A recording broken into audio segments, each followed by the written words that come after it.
Give us knowledge, wisdom, understanding, and counsel. Give us piety. We are October 18th, the 29th Sunday of Ordinary Time.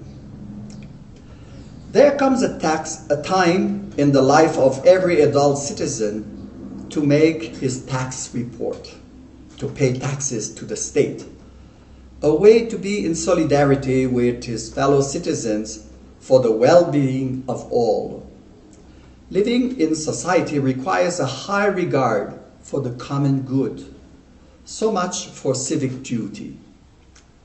At the time of Jesus, the people were divided into several factions. On one side were the Zealots, who were categorically opposed to the Roman occupation of Palestine. On the other side, there were the Pharisees, who, although resistant, considered it a necessary evil. Herod's supporters demanded that they take control of the whole territory. It is in this context that Jesus is asked the question, should we pay the tax to Caesar? Jesus immediately sees the intention of his interlocutors who, while recognizing the correctness of his teaching, want to set a trap for him. Indeed, if he says that one must pay the tax, he will recognize the political status of the population subjected to the Romans, and who will have the whole population against him, since they suffer under the occupation. If, on the other hand, he opposes the payment of the tax, he will stir up the anger of the occupiers and risk imprisonment for uprising against the imperial authority.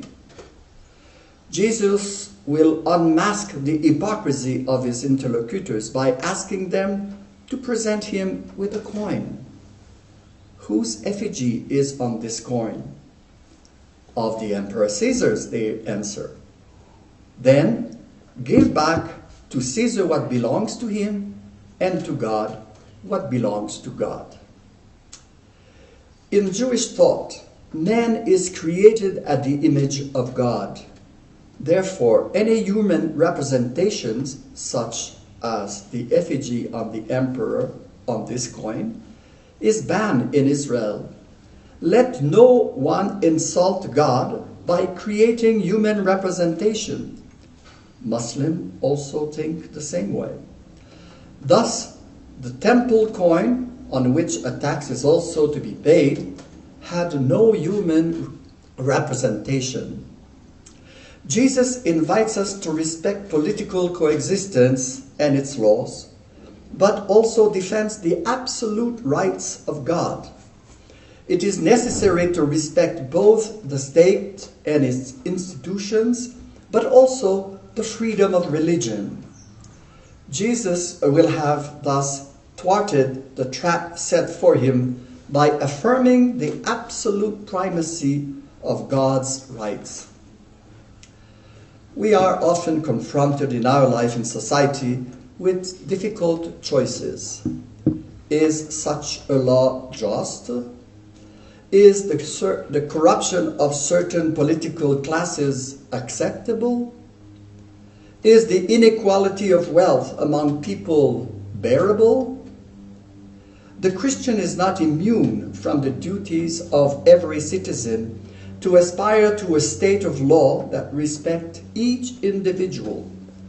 He must also be sensitive to the relationships that exist between nations to ensure the sustainability of peace and prosperity for all, an environment that promotes the safeguarding of creation. While participating in civic duty, we must not lose sight of the fact that we are indebted to the Creator, in whose image we were created out of love. Amen. Give us knowledge, wisdom, understanding, and